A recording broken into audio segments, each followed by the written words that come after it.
मित्रों, बहुत बढ़िया। मैं आपको बताने जा रहा हूँ कि आज की न्यूज़ क्या है अपने इंडिया के देश की। देखो, अमेरिका ने दक्षिण के चीन के सागर में चीन के खिलाफ किया ऐलान, भड़का बीजिंग। मतलब दोनों देश के जो प्रधानमंत्री हैं अपने देश को कैसे कैसे कर रहे हैं और कैसे नहीं कर रहे, देखो हम आपको पूरी सुनाते हैं। लेकिन भाई, जो लोग मेरे वीडियो को पहली बार देख रहे हैं, विजिट कर रहे हैं, तो पहले मेरे वीडियो को लाइक और शेयर कर दीजिए और कमेंट कर दीजिए।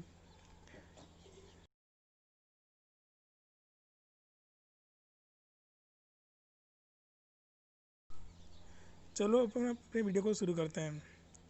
चीन के खिलाफ मोर्चा खेलते हुए अमेरिका के दक्षिण के चीन के सागर में तमाम इलाकों में उसके दावों के खारिज कर दिया। ट्रंप प्रशासन के सोमवार को एक बड़ा नीतिगत फैसला लेते हुए कहा कि दक्षिण चीन के एक तरफा तरीके से अपनी मर्जी का इलाके भी नहीं थोप सकता। अमेरिका ने कहा कि 21वीं सदी के चीन के आक्रमण के नज़रिए की कोई जगह नहीं है। अमेरिका के विदेश मंत्री माइक पोम्पियो ने कहा कि दुनिया में बीजिंग को अमेरिका में दक्षिण पूर्वी एशिया के सहयोगी देशों में साथ खड़ा है। अंतर्राष्ट्रीय कानून के तहत उनकी संप्रभुता इन संसाधनों पर उनके अधिकारों को सुरक्षा करेगा। अमेरिका में दक्षिण चीन सागर या किसी भी दूसरे को बड़े इलाके में शक्ति के दम पे कब्जे पे हर कोशिश खारिज करता है। समुद्री इलाकों में सुरक्षा अंतर्राष्ट्रीय समुदाय के साथ खड़ा रहता है। अमेरिका में इस ऐलान में चीन भी एक प्रति करता है। चीनी में दूतावास के वक्ता ने कहा कि अमेरिका के दक्षिणी चीन सागर पर दिए गए बयान तत्वों के साथ जानबूझकर छेड़छाड़ की गई है। इलाकों में स्थिति को बढ़ाकर चढ़ाकर पेश किया गया है। चीन या अन्य किसी देशों में भी विवाद पैदा करने की कोशिश की है। हम इस कड़ा को विरोध करते हैं। देखिए क्या बोलते हैं चीन के।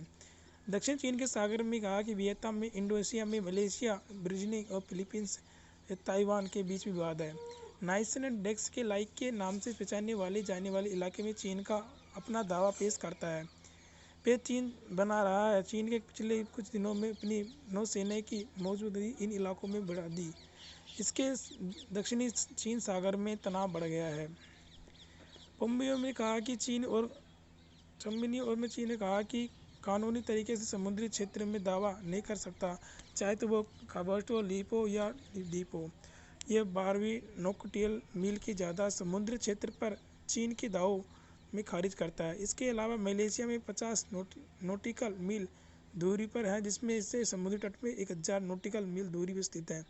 जेम्स होल ने भी ये कहा कि दावा गैर कानूनी है। फिर बोला कि अमेरिका में विदेश मंत्री ने कहा कि एक बात स्पष्ट करते हैं कि दक्षिण चीन सागर तमाम संसाधनों की चीन का दावा उतना ही गैर कानूनी है जितना कि इलाकों में नियंत्रण करने के लिए देश को डराने और धमकाने का अभियान है। अमेरिका में अंतर्राष्ट्रीय नियमों के दायरे में समुद्री क्षेत्र के टोक के व्यापार में जारी करने की पक्ष में है और सैन्य और बल का धमकी और विवादों का समाधान किसी भी कोशिश विरोध करता है। देखिए, पोम्पियो ने कहा कि बीजिंग की दक्षिणी सागर में पूर्वी विदेशों में कमजोरी करने के लिए ताकत इस्तेमाल करता है। इनके संसाधनों में अधिकार छेड़ने वाली दरावतें और अंतर्राष्ट्रीय कानूनों में दिखते हैं। देखिए कानून में धारा करते कब कुछ होता है। पोम्पियो ने कहा कि चीन में एक रुख कई सालों में बिल्कुल साफ कर दे रहा है कि 2010 में चीन के विदेशी मंत्री यांग जिएची ने एशियान देशों में बताया कि चीन एक बड़ा देश है जबकि बाकी 6 देश छोटे हैं। एक तथ्य है कि पोम्पियो ने कहा कि चीन का एक आक्रमण विस्तार रूप से ही 21वीं सदी का जगह नहीं है। देखिए, पोम्पियो ने कहा कि चीन के पास इसके इलाके में अपनी मर्जी को थोपने के लिए कोई कानून आधार नहीं है। दक्षिण चीन सागर में 2009 की बात नाइचल लाइक में दावों में ऐलान किया है कि लेकिन उनके बाद में कोई भी कानून पेश नहीं किया गया। 12 जुलाई 2016 को समुद्र में संधि 1982 में ही तहत ट्राइबल चीन में दावे कर दिया गया। चीन के ट्राइबल सदस्य है फिलिप दिया है। देखिए,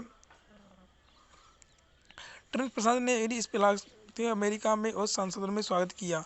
सांसद के मार्को में रिपियो में कहा कि इसकी घोषणा ही करता है स्पष्ट हो जाता है कि अमेरिका में हिंद प्रशांत महासागर और मुक्त एवं स्वतंत्र बनाए रखने के लिए भी क्षेत्रीय सहयोगी का समर्थन देगा।